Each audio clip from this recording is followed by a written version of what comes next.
2 Tawarik pasalnya yang ke-31. Setelah semuanya ini diakhiri, seluruh orang Israel yang hadir pergi ke kota-kota di Yehuda, lalu meremukkan segala tugu berhala, menghancurkan segala tiang berhala, dan merobohkan segala bukit pengorbanan dan mezbah di seluruh Yehuda dan Benyamin, juga di Efraim dan Manasye, sampai musnah semuanya. Kemudian pulanglah seluruh orang Israel ke kota-kotanya, ke miliknya masing-masing. Hizkia menetapkan rombongan para imam dan orang-orang Lewi, rombongan demi rombongan, masing-masing menurut tugas jabatannya sebagai imam atau sebagai orang Lewi, untuk mempersembahkan korban bakaran dan korban keselamatan, untuk mengucap syukur dan menyanyikan puji-pujian dan untuk melayani di pintu-pintu gerbang di tempat perkemahan Tuhan. Raja memberi sumbangan dari harta miliknya untuk korban bakaran, yakni korban bakaran pada waktu pagi dan pada waktu petang, korban bakaran pada hari-hari Sabat dan pada bulan-bulan baru dan pada hari-hari raya, yang semuanya tertulis di dalam Taurat Tuhan. Ia memerintahkan rakyat, yakni penduduk Yerusalem, untuk memberikan sumbangan yang menjadi bagian para imam dan orang-orang Lewi, supaya mereka dapat mencurahkan tenaganya untuk melaksanakan Taurat Tuhan. Segera setelah perintah ini tersiar, orang Israel membawa dalam jumlah yang besar hasil pertama daripada gandum, anggur, minyak, madu, dan segala macam hasil bumi. Mereka membawa juga persembahan persepuluhan dari segala sesuatu dalam jumlah yang besar. Orang Israel dan orang Yehuda yang tinggal di kota-kota Yehuda juga membawa persembahan persepuluhan yang terdiri dari lembu sapi dan kambing domba, dan persembahan persepuluhan yang terdiri dari persembahan kudus yang telah dikuduskan bagi Tuhan Allah mereka. Semuanya itu diletakkan mereka bertimbun-timbun. Mereka mulai membuat timbunan itu pada bulan yang ketiga, dan mereka selesai pada bulan yang ketujuh. Hizkia dan para pemimpin datang melihat timbunan itu, dan mereka memuji Tuhan dan umatnya, orang Israel.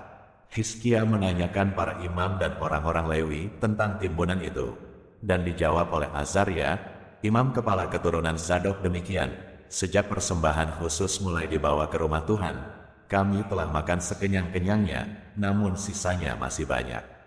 Sebab Tuhan telah memberkati umatnya, sehingga tinggal sisa yang banyak ini. Kemudian Hizkia menyuruh menyediakan bilik-bilik di rumah Tuhan dan mereka menyediakannya.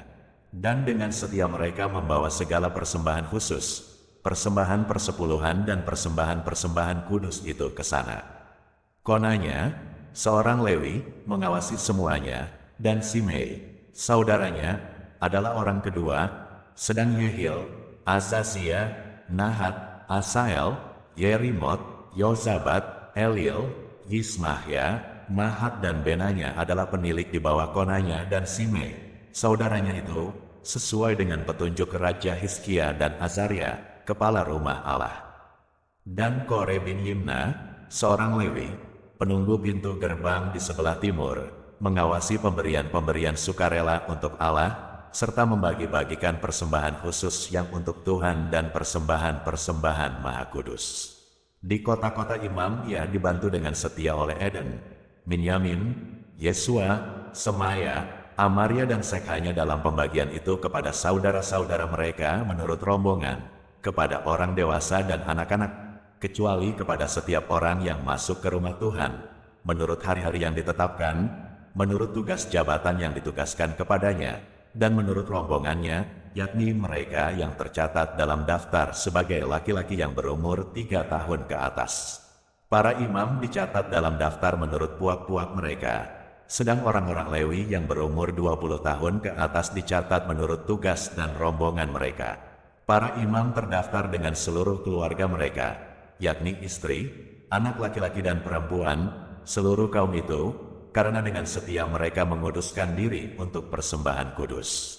Bagi keturunan Harun, yakni imam-imam, yang tinggal di padang-padang penggembalaan sekitar kota-kota mereka, di setiap kota ada orang-orang yang ditunjuk dengan disebut namanya, untuk mengadakan pembagian kepada setiap orang laki-laki dari keluarga imam dan kepada setiap orang Lewi yang terdaftar. Demikianlah perbuatan Hizkia di seluruh Yehuda. Ia melakukan apa yang baik, apa yang jujur, dan apa yang benar di hadapan Tuhan, Allahnya. Dalam setiap usaha yang dimulainya untuk pelayanannya terhadap rumah Allah, dan untuk pelaksanaan Taurat dan perintah Allah, ia mencari Allahnya. Semuanya dilakukannya dengan segenap hati, sehingga segala usahanya berhasil. 2 Tawarik pasalnya yang ke-32. Setelah peristiwa yang menunjukkan kesetiaan Hizkia itu, datanglah Sanherib, Raja Asyur, menyerbu Yehuda. Ia mengepung kota-kota berkubu dan berniat merebutnya. Ketika Hizkia mengetahui bahwa Sanherib datang hendak memerangi Yerusalem, ia berunding dengan para panglima dan pahlawannya untuk menutup segala mata air yang terdapat di luar kota, dan mereka itu bersedia membantunya. Maka berkumpullah banyak orang. Mereka menutup semua mata air dan sungai yang mengalir dari tengah-tengah negeri itu. Kata mereka, mengapa raja-raja Asyur harus mendapat banyak air kalau mereka datang? Dengan sekuat tenaga Hizkia membangun kembali seluruh tembok yang telah terbongkar, mendirikan menara-menara di atasnya dan tembok yang lain di luarnya. Ia memperkuat juga Milo di kota Daud dan membuat lembing dan perisai dalam jumlah yang besar.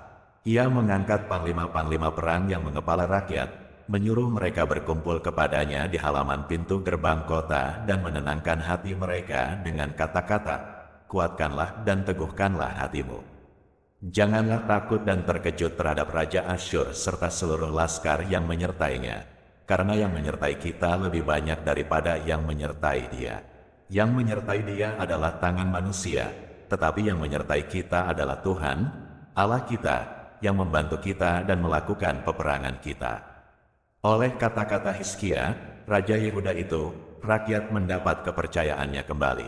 Sesudah itu Sanherib, Raja Asyur, yang sedang mengepung Lakis dengan seluruh kekuatan tentaranya, mengutus beberapa pegawai ke Yerusalem, kepada Hizkia, Raja Yehuda, dan kepada semua orang Yehuda yang ada di Yerusalem, dengan pesan, "Beginilah titah Sanherib, Raja Asyur, apakah yang kamu harapkan? Maka kamu tinggal saja di Yerusalem yang terkepung ini. Bukankah Hizkia memperdayakan kamu, supaya kamu mati kelaparan dan kehausan, dengan mengatakan, 'Tuhan, Allah kita, akan melepaskan kita dari tangan Raja Asyur'? Bukankah Hizkia ini yang menjauhkan segala bukit pengorbanan dan mezbah Tuhan itu, dan berkata kepada Yehuda dan Yerusalem, 'Hanya di depan satu mezbah kamu harus sujud menyembah dan membakar korban di atasnya'? Tidakkah kamu ketahui apa yang aku dan nenek moyangku lakukan terhadap semua bangsa negeri-negeri lain?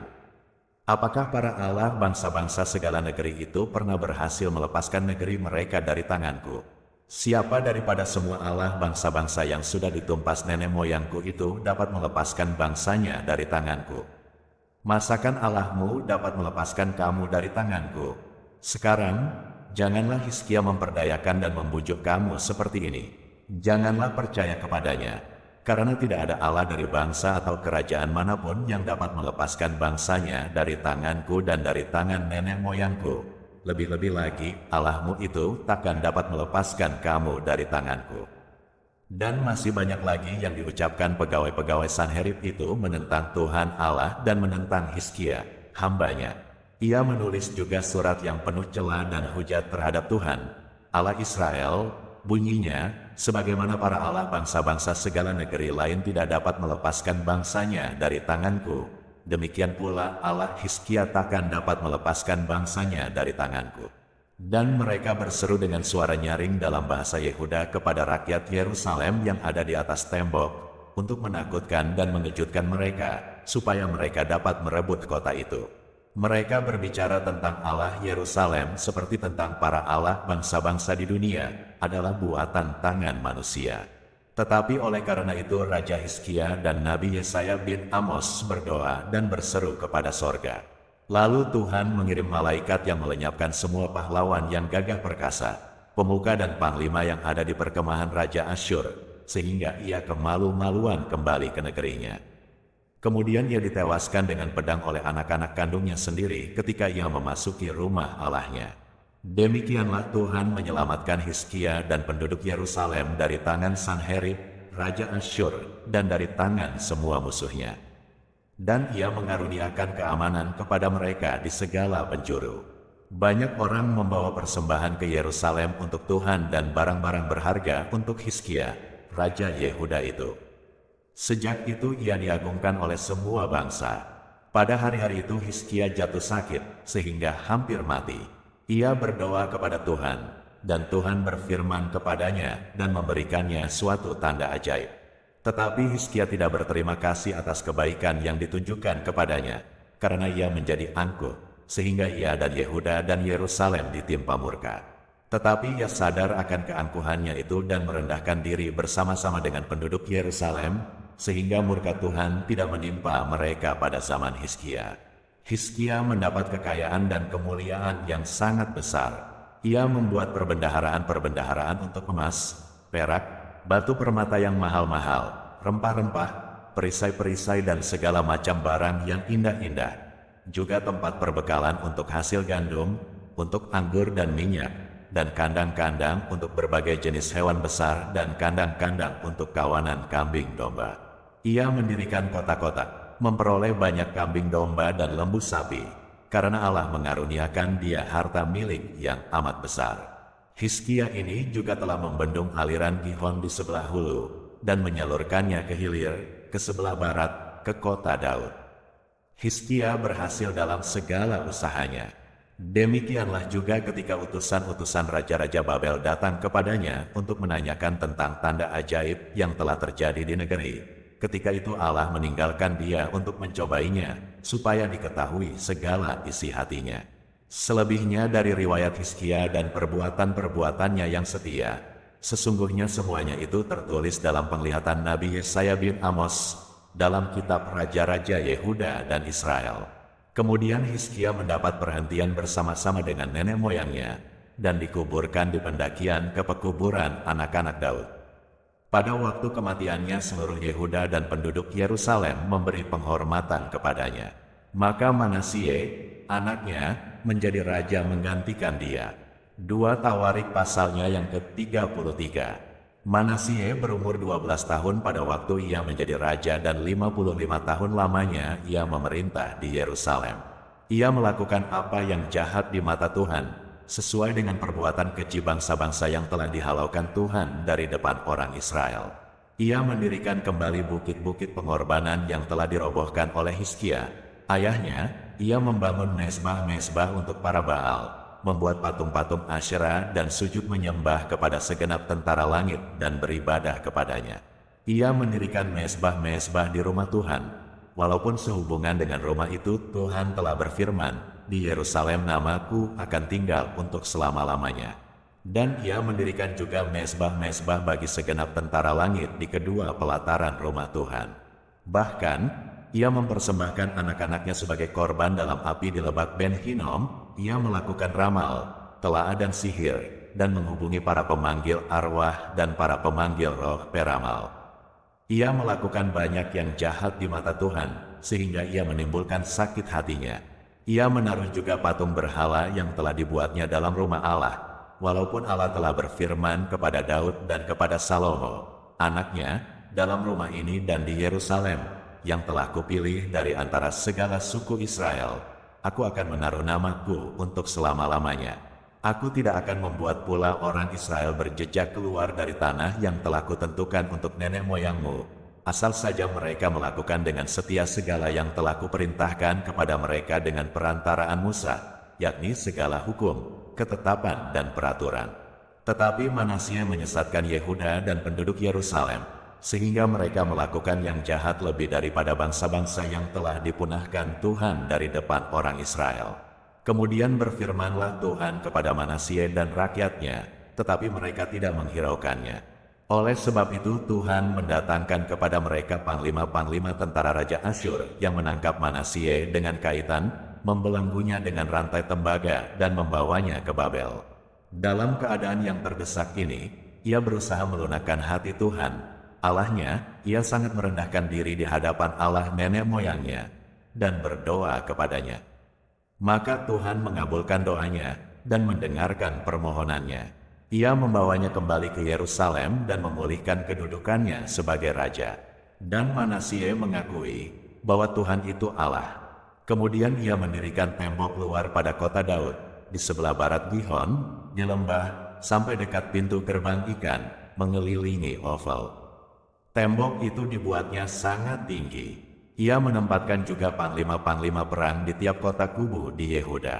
Ia menjauhkan allah-allah asing dan berhala dari rumah Tuhan, juga segala mezbah yang didirikannya di atas gunung rumah Tuhan dan di Yerusalem, dan membuangnya keluar kota.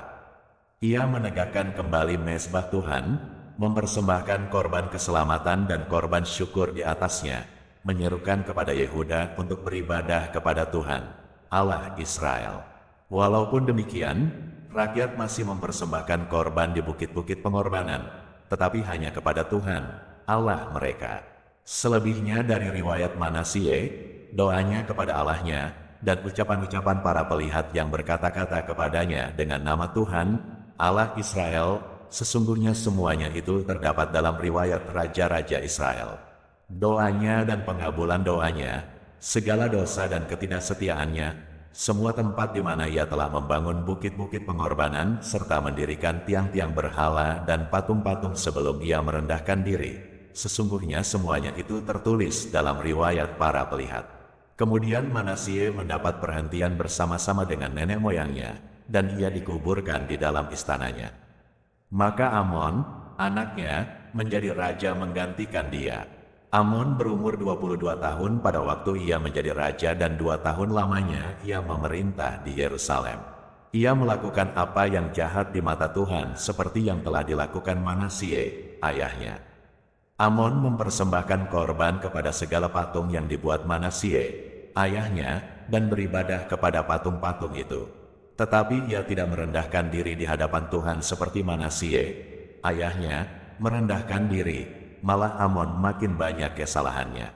Maka pegawai-pegawainya mengadakan persepakatan melawan dia dan membunuhnya di istananya. Tetapi rakyat negeri itu membunuh semua orang yang mengadakan persepakatan melawan Raja Amon, dan rakyat negeri itu mengangkat Yosia, anaknya, menjadi raja menggantikan dia.